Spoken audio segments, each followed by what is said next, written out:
वर्णानामर्थसङ्खानां रसानां छन्दसामपि मङ्गलानां च कर्तारं वन्दे वाणीविनायकं गौराङ्गं जटिलं पूर्णं कारुण्यं कामदं प्रभुं जगद्गुरुमहं वन्दे शान्तानन्द सरस्वती। मूकं करोति वाचालं पङ्गुं लङ्घयते गिरिं यत्कृपातमहं वन्दे परमानन्द माधवम्। नमस्ते राम राजेन्द्र नमः सीता मनोरमा नमस्ते दण्डकोदण्ड नमस्ते भक्तवत्सल। या देवी सर्वभूतेषु शक्तिरूपेण संस्थिता नमस्तस्यै नमस्तस्यै नमस्तस्यै नमो नमः। गुरुदेवाय विद्महे परब्रह्मणे धीमहि तन्नो गुरुः प्रचोदयात्। ॐ एकदन्ताय विद्महे वक्रतुण्डाय धीमहि तन्नो दन्ती प्रचोदयात्। ॐ महादेव्यै च विद्महे विष्णुपत्न्यै च धीमहि तन्नो लक्ष्मीः प्रचोदयात्। ॐ नारायणाय विद्महे वासुदेवाय धीमहि तन्नो विष्णुः प्रचोदयात्। ॐ श्रीमन्नारायण चरणौ शरणं प्रपद्ये। ॐ नमो नारायणाय। श्रीमन्नारायण नारायण नारायण श्रीमन्नारायण नारायण नारायण श्रीमन्नारायण नारायण नारायण श्रीमन्नारायण नारायण नारायण लक्ष्मी नारायण नारायण नारायण लक्ष्मी नारायण नारायण नारायण लक्ष्मी नारायण नारायण नारायण लक्ष्मी नारायण नारायण नारायण बदरी नारायण नारायण नारायण बदरी नारायण नारायण नारायण बदरी नारायण नारायण नारायण बदरी नारायण नारायण नारायण श्रीमन्नारायण नारायण नारायण श्रीमन्नारायण नारायण नारायण श्रीमन्नारायण नारायण नारायण। बोलिए भक्तवत्सल भगवान की जय। बोलिए नवदुर्गा माता की जय। आप सबको नमो नारायण, जय श्री राम। बहुत ही सौभाग्य की बात है कि हम सब लोग मिलकर के अब भगवती माँ की कथा को पहले और सुनने जा रहे हैं। कथा होगी श्रीमद् देवी भागवत महापुराण के 7वें स्कंद के 28वें अध्याय से। और यहाँ पर इस कथा में आएगी कि भगवती माँ किस प्रकार से शताक्षी रूप को धारण किया था। तो इस कथा को श्री व्यासदेव राजा जन्मेजय से कह रहे हैं और जन्मेजय व्यासदेव से प्रश्न करते हैं। हमेशा ही प्रश्न होता है तो उसके उत्तर में प्राक होता है, तो उसके उत्तर अंतोट में फिर कथा कही जाती है। तो जन्मेजय अब पूछते हैं व्यासदेव से कि शताक्षी सा कुतो जाता देवी भगवती शिवा तत्कारणं वद मुने सार्थकं जन्म में कुरु। कहा कि हे मुनिवर, आप कृपा करके और मुझसे बताइए कि किस प्रकार से और किस कारण से भगवती माँ शिवा ने शताक्षी के रूप को धारण किया था। को हि देव्या गुणं शृण्वंस तृप्तिं यास्यति शुद्धधी पदे पदे स्वमेधस्य फलम अक्षयमश्नुते।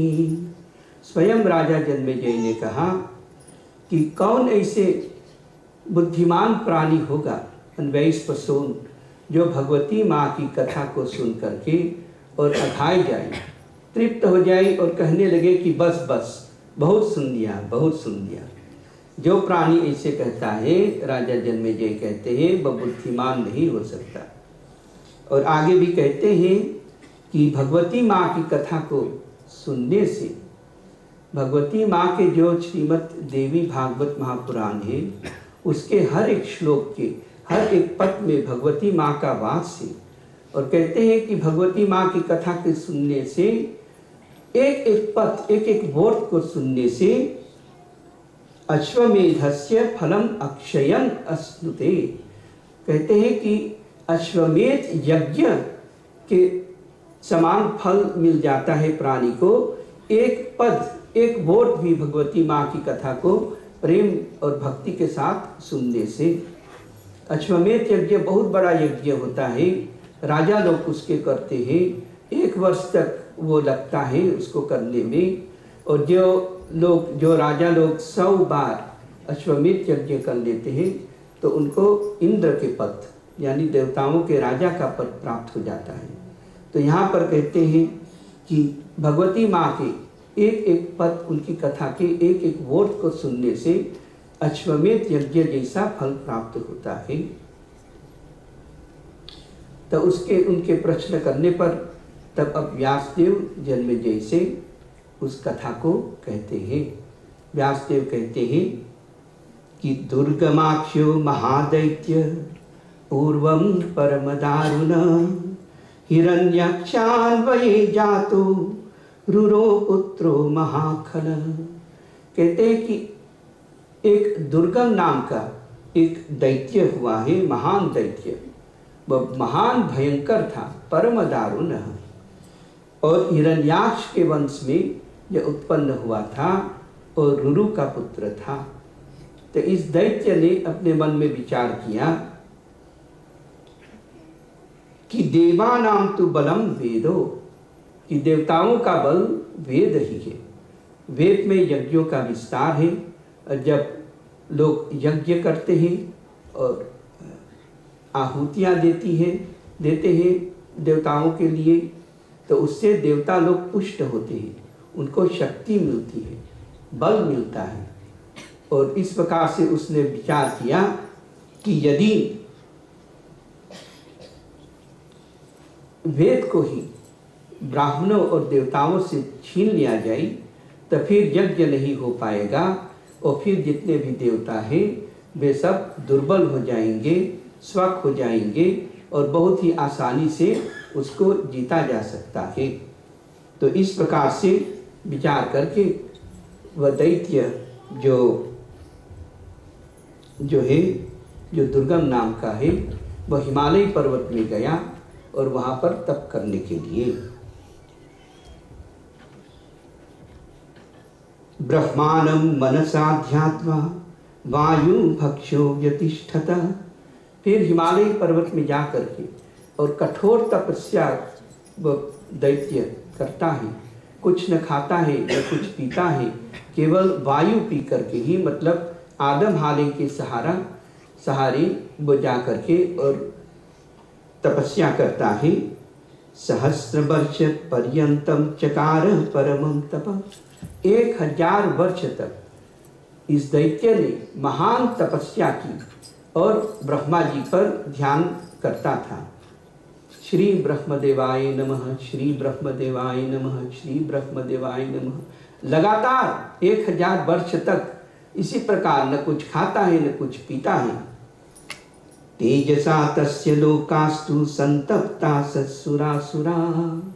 फिर उसके तेज से, इतना आप कल्पना कीजिए, 1000 वर्ष से लगातार श्री ब्रह्मदेवाय नमः, श्री ब्रह्मदेवाय नमः बहुत ही हट करके पुकारता है ब्रह्मदेव को, उनसे वरदान प्राप्त करने के लिए। तो इतनी शक्ति उसमें आ गई और इतना तेज उसमें आ गया कि समस्त लोग, देवता और असुर समेत सब जलने लगे, संतप्ता, सब जलने लगे।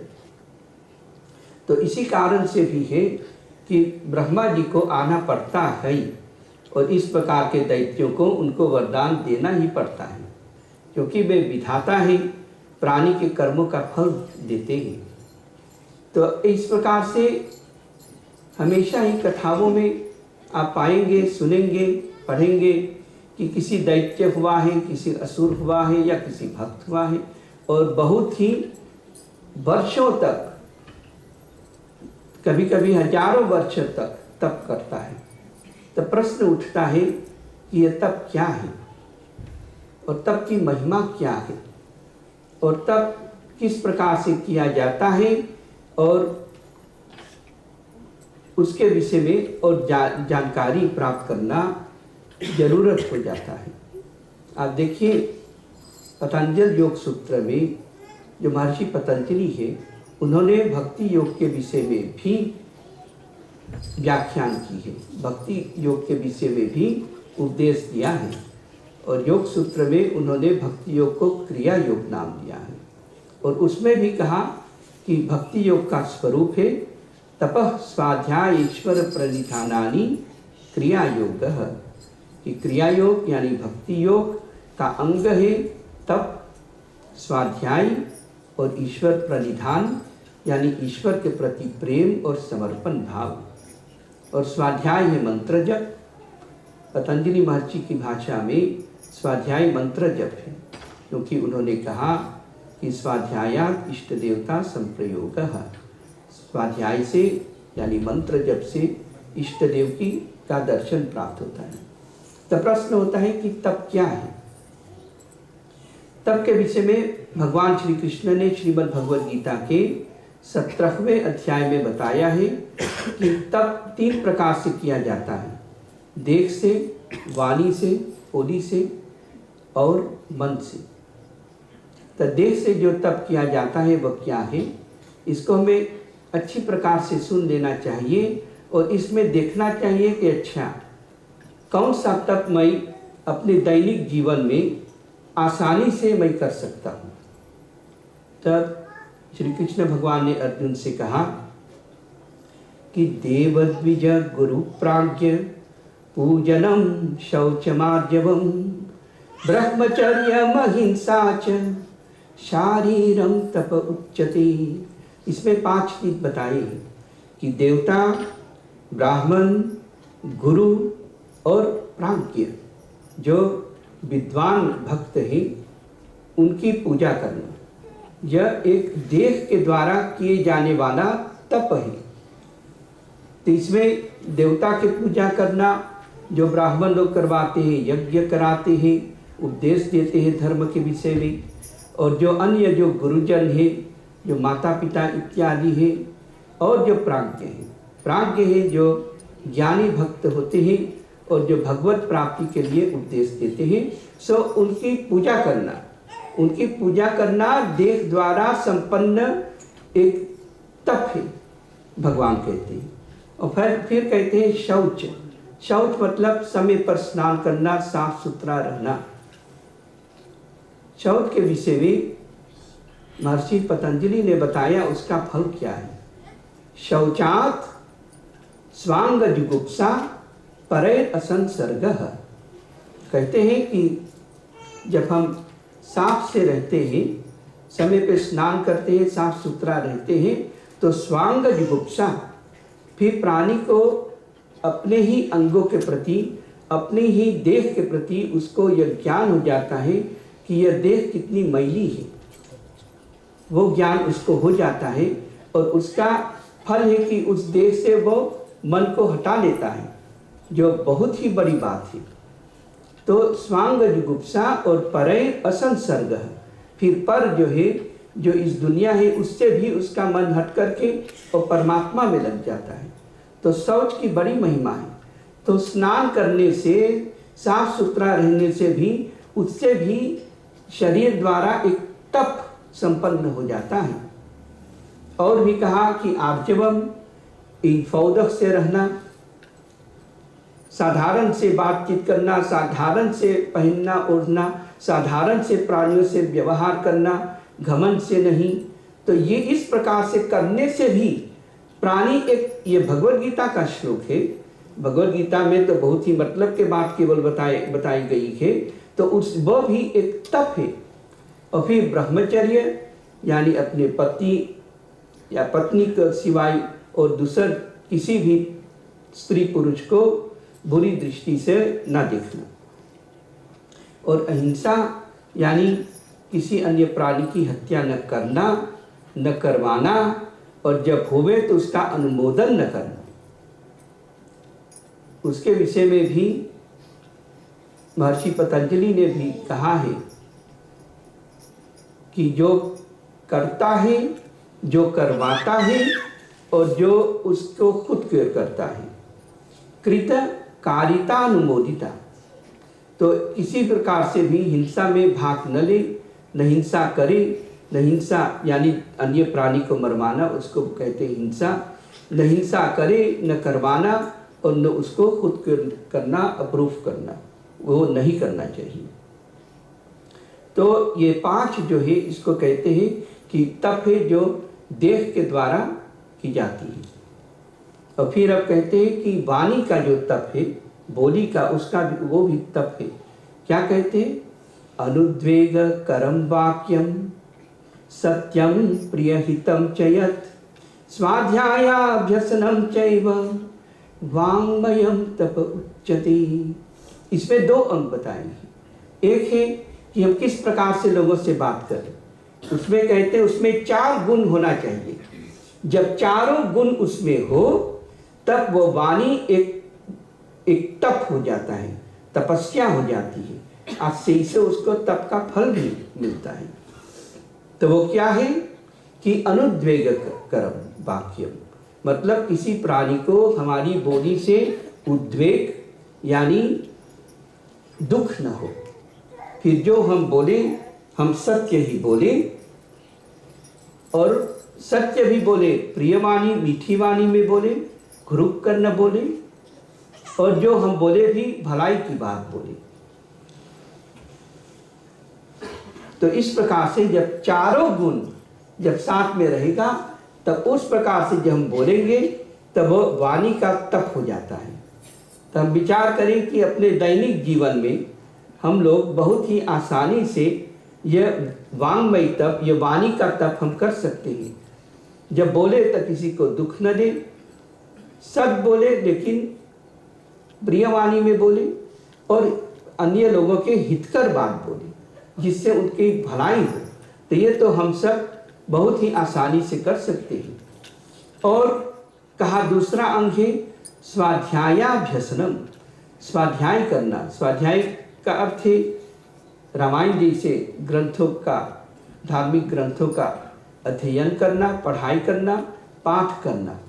तो रामायण का पाठ करना, हनुमान चालीसा का पाठ करना, दुर्गा सप्तशती का पाठ करना इत्यादि, ये सब भी वाङ्मय तप है। जब आप इसे कर रहे हैं तो आप तप कर रहे हैं। और मन द्वारा किए जाने वाला तप भी है। तो उसको कहते हैं कि मनः प्रसाद सौम्यत्वम मौनम आत्मविनिग्रह भाव संशुद्धिरित्येतत् तपोमान समुच्यते। कहते कि मनः प्रसाद, अपने मन को शांत रखना, उसमें शांति रखना, यह एक मन द्वारा किए जाने वाला तप है। और क्या कहते हैं, सौम्यत्व, यानी अन्य के प्रति मित्र भाव रखना, उनको कल्याण करने का भाव अपने में रखना, यह भी एक मन द्वारा, एक मन का तप है। और कहते हैं मौनम, मन के संबंध में बोल रहा है, तो इसका अर्थ है अपने मन में प्राणी बोलते ही रहते हैं, उसको रोकना। और आत्मविनिग्रह, अपने मन को भी बस में रखना, उसको परमात्मा में लगाए रखना। और भाव संशुद्धि, अपने भाव को शुद्ध रखना, काम, क्रोध, लोभ, मोह इत्यादि इन जो बुरे भाव है इसको मन में नहीं आने देना। तो जब हम यह करते हैं तब मन का तप हम करते हैं।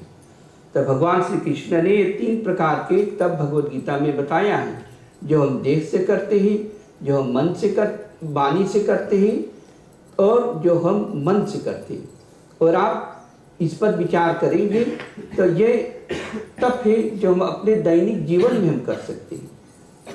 और इसके विषय में और एक बात बताई प्रभु ने कि इसको 3 प्रकार से, मतलब 3 भाव से और 3 उद्देश्य से दूर लेकर के हम कर सकते हैं। एक सात्विक है जो बहुत ही अच्छा है, और एक राजसिक है जो तुच्छ है, जो नितक है, और एक है तामसिक जो बुरा है, जिससे पाप भी लगता है। तो इस प्रकार से उन्होंने बताया कि श्रद्धया परमं तप परया तप्तम तपस्तत्रिविधं नरे अफलाकांक्षिभिर्युक्तै सात्विकं परिचक्षते। जब हम परम श्रद्धा के साथ, श्रद्धा का अर्थ है अपने गुरुदेव की वाणी में, शास्त्र के वाणी में परम विश्वास होना कि ये जो कहते हैं ये परम सत्य है, यह भाव इसको कहते हैं श्रद्धा। तो परम श्रद्धा के साथ और बिना दुनिया के फल चाहते हुए, यानी तप करें भगवत प्राप्ति के लिए, भगवान की प्रसन्नता के लिए, आत्मशुद्धि के लिए, अपने इनर लग को रैन करने के लिए, तो यह जो तप है इससे कहते हैं यह सात्विक तप है, यह उत्तम तप है, यह तप है। और क्या है राजसिक तप? राजसिक तप तुच्छ है। भगवान क्या कहते हैं, सत्कार मान पूजार्थम तपोदम्भेन एव च क्रियते तत् इह प्रोक्तम राजसम चलम अध्रुवम। कहते हैं जो तप प्राणी करता है दिखावा के लिए और सत्कार, मान और पूजा पाने के लिए। सत्कार का अर्थ है स्तुति करना, कि प्राणी कहे ओ जो तो बहुत बड़ा भागवत है, बहुत ही विद्वान है, बहुत ही शुद्ध है, भगवान के परम भक्त थे, लगता है वैकुंठ से यहाँ पर उतर करके आए हैं। तो इस प्रकार के जब हम चाह रखते हैं कि प्राणी हमको इस प्रकार से हमारे विषय में बोले, तो यह इसके लिए जब हम तप करेंगे तो वह राजसिक है। और भी मान का अर्थ है कि प्राणी देखे तो उठ करके खड़ा हो जावे, जा करके पैर छुए और प्रणाम करे। और पूजा है कि आरती उतारे, माला पहनावे, दक्षिणा देवे इत्यादि। तो जब प्राणी इसके लिए तप करता है तो वो राजसिक है। और भगवान, और जब दिखावा के लिए करता है तो भगवान ने उसके विषय में कहा कि तत् इह, मतलब उसका फल यहाँ तक ही सीमित रहता है, उसको परलोक के लिए कोई फल नहीं मिलता, कोई पुण्य नहीं मिलता, क्योंकि प्राणी तो करता है यहाँ इस दुनिया में अन्य लोगों से कि उसको मान मिले, पूजा मिले, उसके विषय में प्राणी अन्य लोग स्तुति करे, तो वही उसका फल है, उससे और कोई फल नहीं है।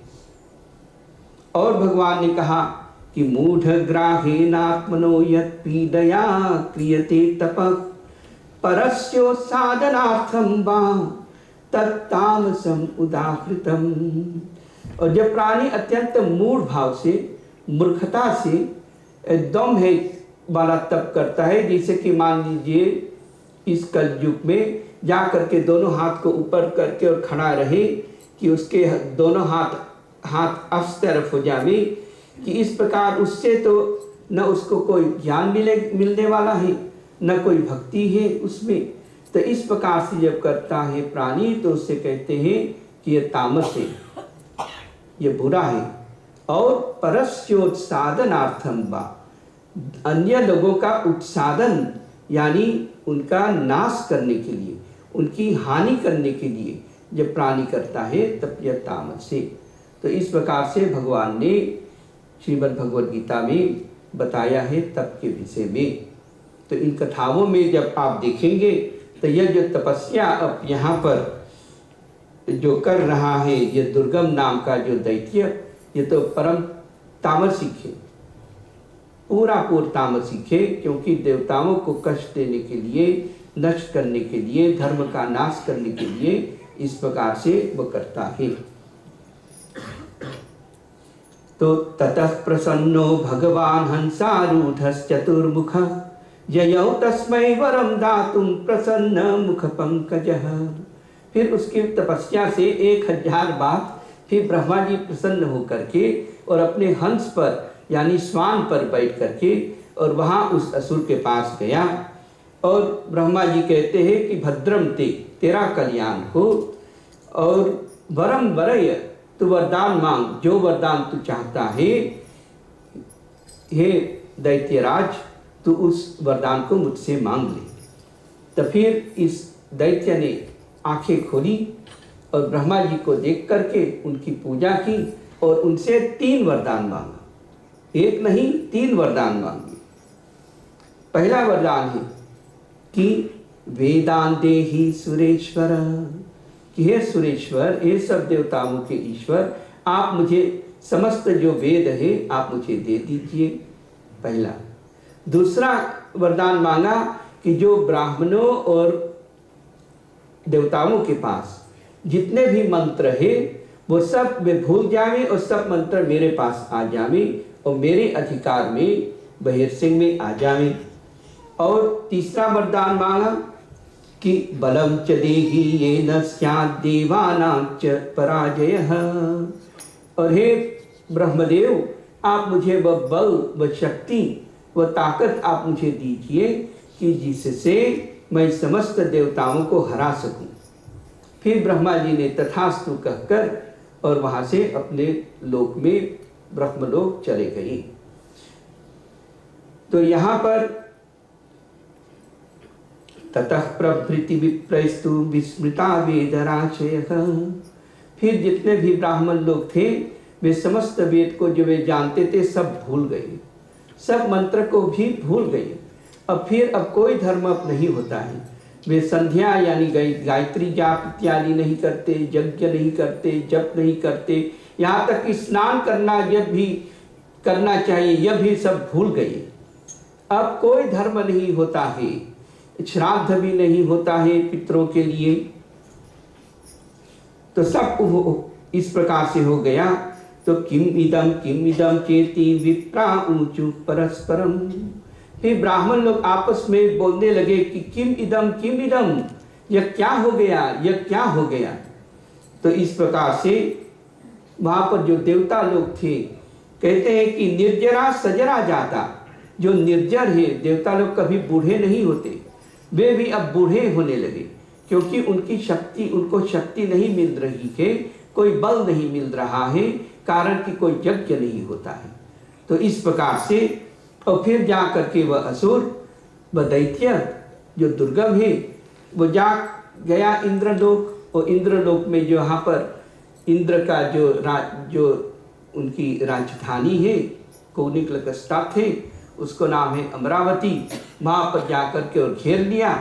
और देवता लोग ने देखा उस असुर को और उससे उनके पास अब शक्ति नहीं रह गई है, तब वे लोग तो भाग गए और जा करके हिमालय पर्वत में वहाँ पर गुफाओं में, ख्रोत में जा करके छिप गए और वहीं पर वे भगवती माँ का ध्यान करते हैं।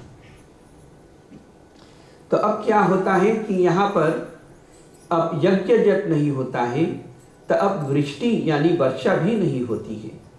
अब वर्षा नहीं होती है तो फिर जो शाक इत्यादि है कुछ भी भोजन अब नहीं रह जाता है, कृंत प्लांत ख्रान इत्यादि कुछ नहीं रह जाता है। जितनी भी नदी और नद थे जो क्लेन एंड ख्रोतरी फीर मेर फैफर्स सब बिल्कुल द्रोह हो गए और प्राणी सब मरने लगे। अब भूख और प्यास से सब लोग मरने लगे।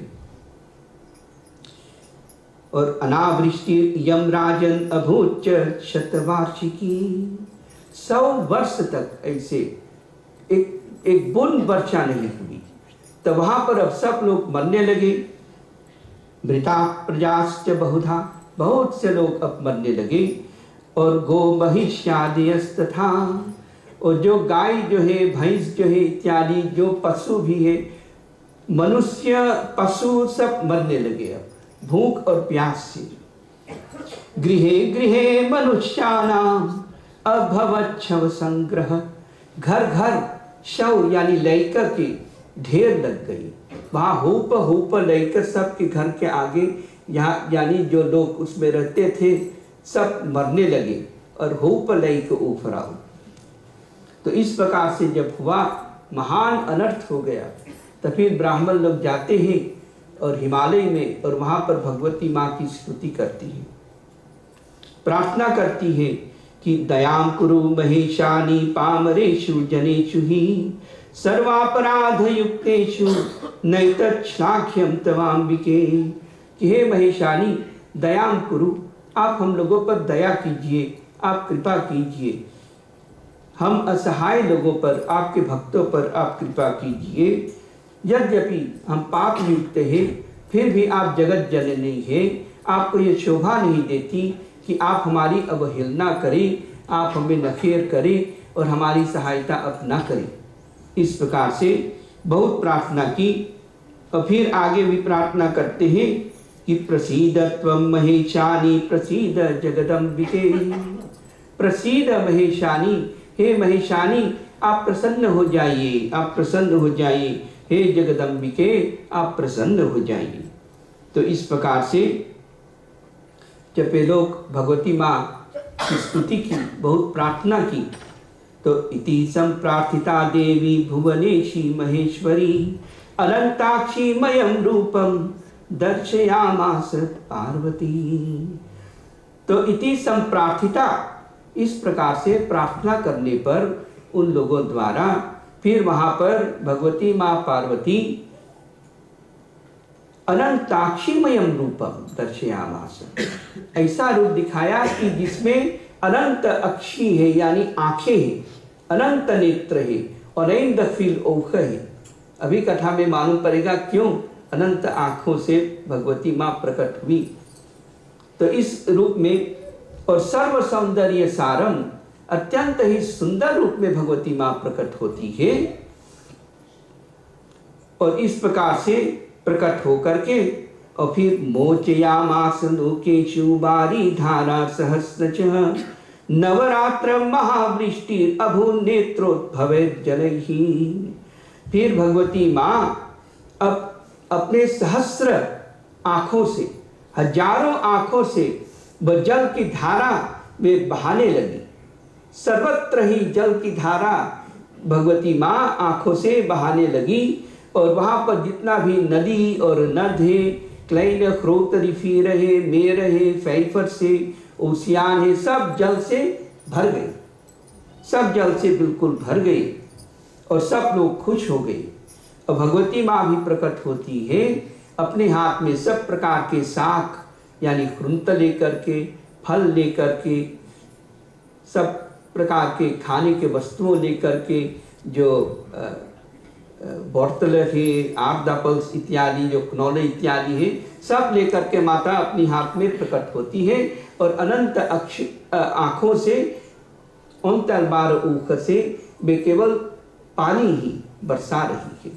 इस प्रकार से तब यह देख करके तब फिर जो देवता लोग जो छिपे हुए थे ख्रोत में, जो हिमालय पर्वत के खरोंतों में छिपे हुए थे वे सब बाहर आई और अब मिल करके ब्राह्मणों के साथ, अन्य लोगों के साथ देवता लोग भी मिल करके और भगवती माँ की स्तुति करते हैं।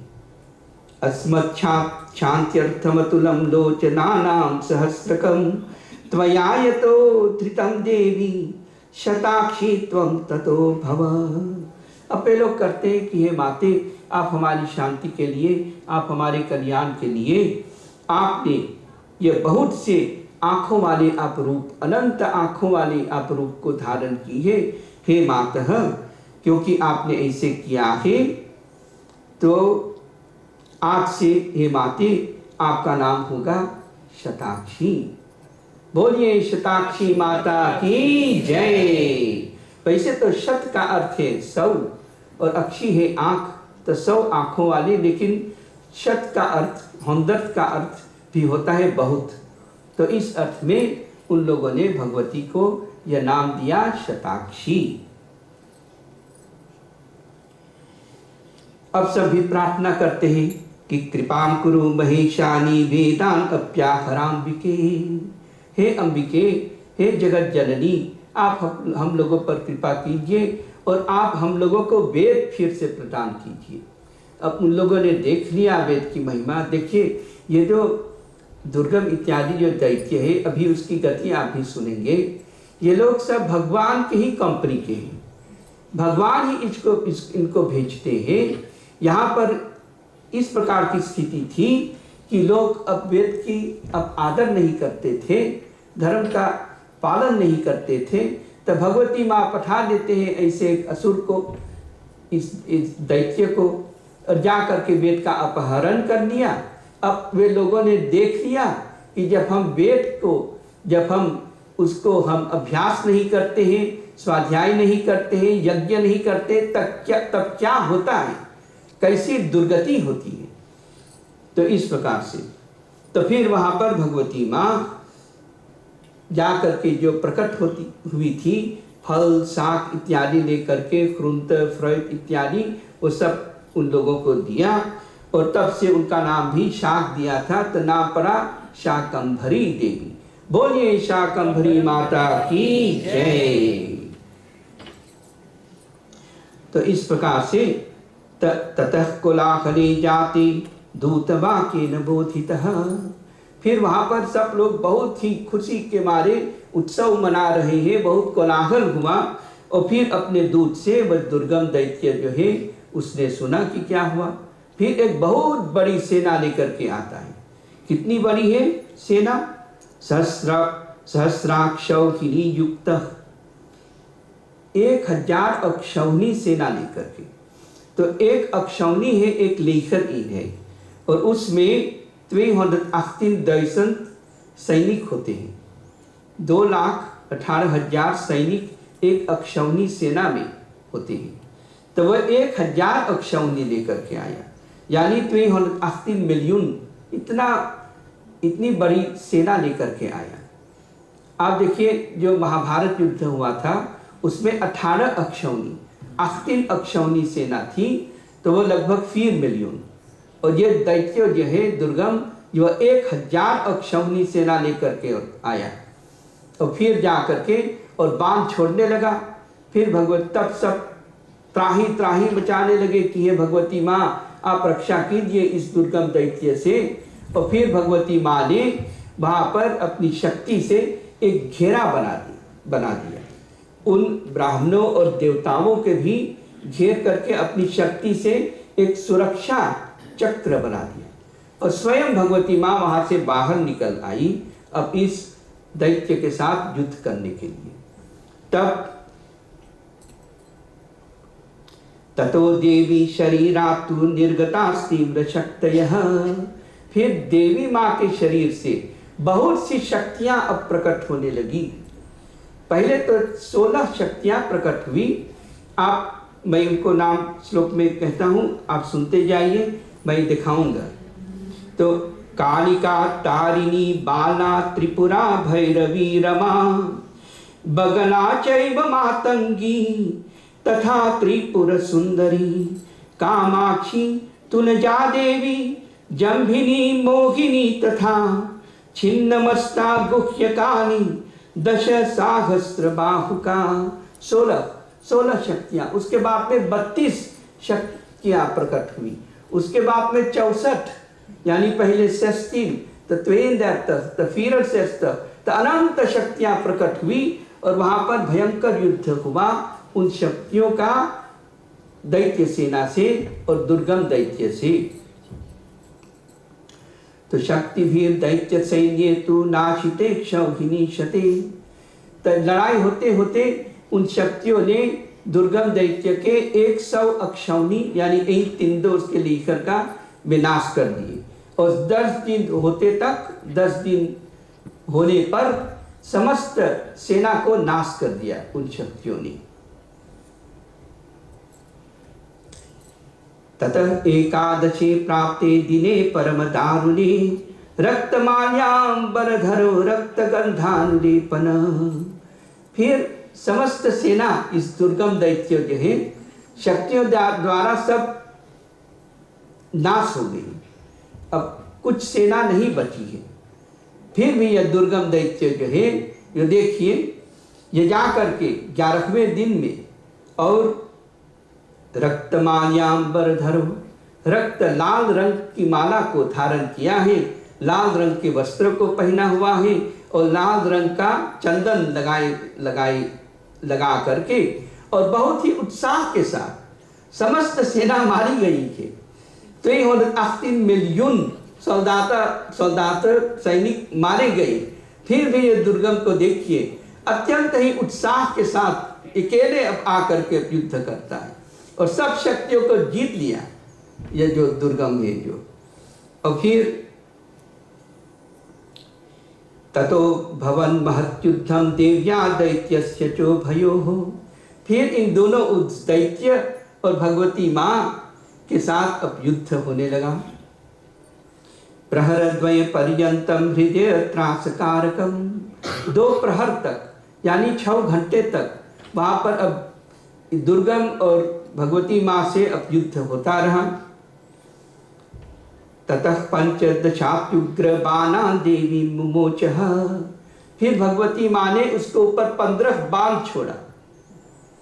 तो क्या करते हैं 4 बाण से उसके जो रथ के जो घोड़े थे उसको मार दिया और फिर 1 बाण से सारथी को भी मार दिया।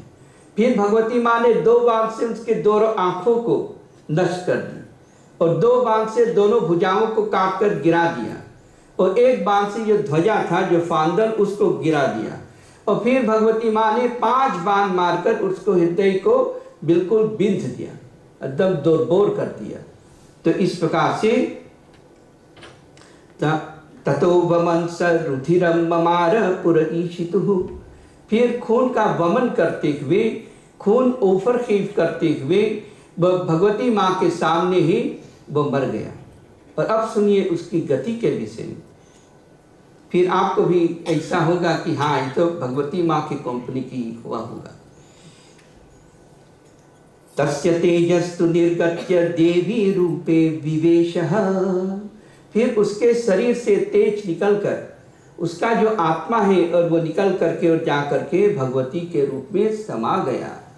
इस प्रकार से भगवती के साथ वह एक हो गया। तो जब यह हो गया और सर्वत्र शांति हो गई तो ततो ब्रह्मादये सर्वे तुष्टुः जगदम्बिकां पुरस्कृत्य हरिशानौ भक्त्या गद्गदया गिरा। फिर ब्रह्मा इत्यादि सब देवता लोग मिलकर के और भगवान विष्णु तथा शिव भगवान को आगे करके और भगवती माँ की बहुत ही स्तुति करते हैं। नमः शाकंभरी शिवे नमस्ते शतलोचने। फिर वे प्रणाम करते हैं कि हे शाकंभरी देवी, हे माते, आपको हम लोग प्रणाम करते हैं। हे शतलोचने, हे 100 आँखों वाली, हम लोग आपको मिलकर के प्रणाम करते हैं। इस प्रकार से वे सब वहाँ पर सब समस्त देवता ब्रह्मा विष्णु शिव समेत वे सब भगवती माँ की इस प्रकार से स्तुति करते हैं, उनके लौफ गाते हैं, उनको प्रणाम करते हैं।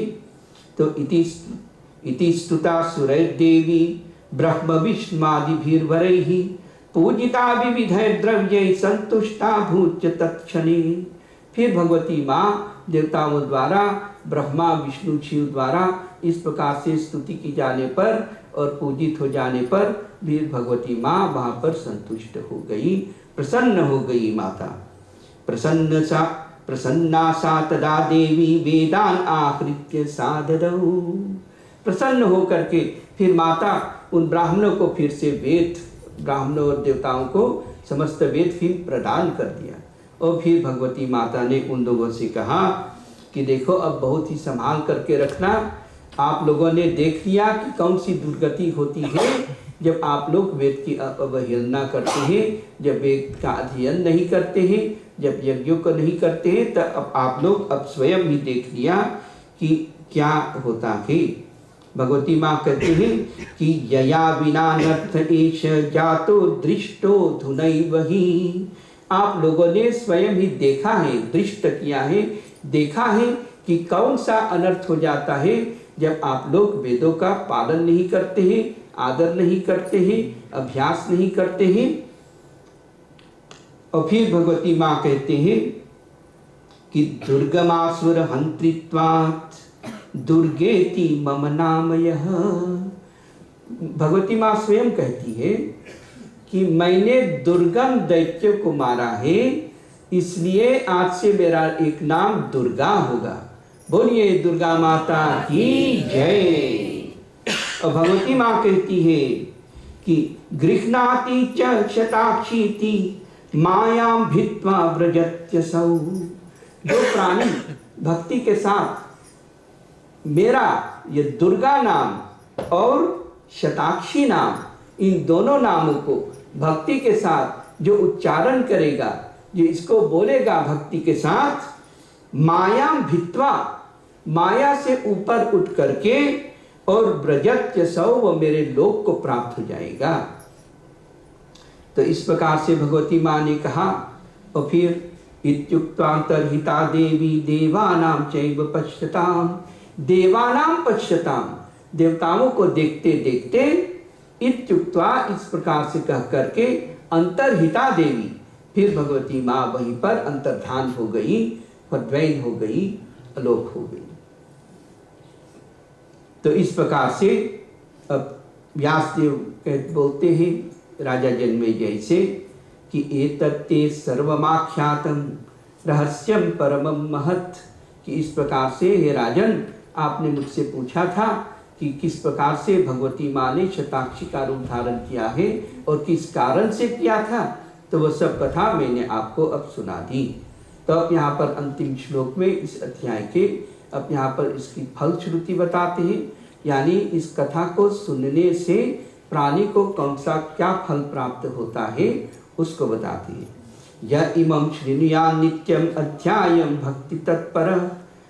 जो इस कथा को, जो इस सप्तम स्कंद के 28वें अध्याय में कही गई है, जो इसे भक्ति के साथ, भक्ति तत्पर, भक्ति में तत्पर होकर, भक्ति के साथ जो इस कथा को, यह इमं श्रीनुयात्, जो इसे सुनेगा, सर्वान् कामान अवाप्नोति, उसकी समस्त इच्छाएं पूर्ण हो जाएंगी, भगवती माँ कहती है। और नहीं, यहाँ पर व्यासदेव कहते हैं राजा जन्मेजय से, देवी लोके महीयते, और वह देवी लोक को प्राप्त होकर के, और वहाँ महान प्रतिष्ठा को, महान गौरव को वहाँ पर प्राप्त होगा। सब लोग प्रशंसा करेंगे, सब लोग आदर करेंगे। तो ये बहुत ही महिमा है इस कथा को सुनने में।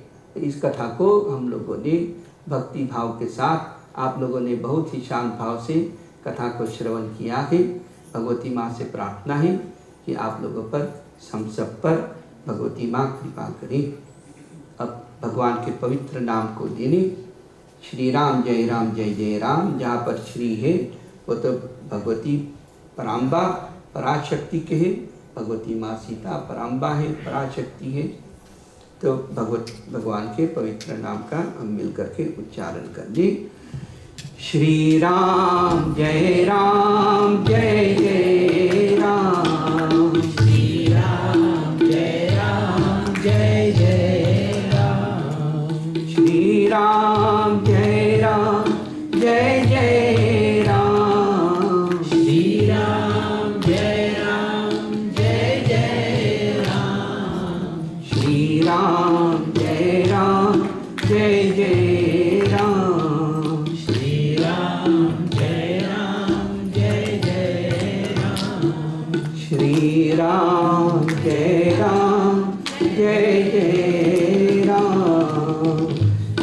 भक्त वत्सल भगवान की जय।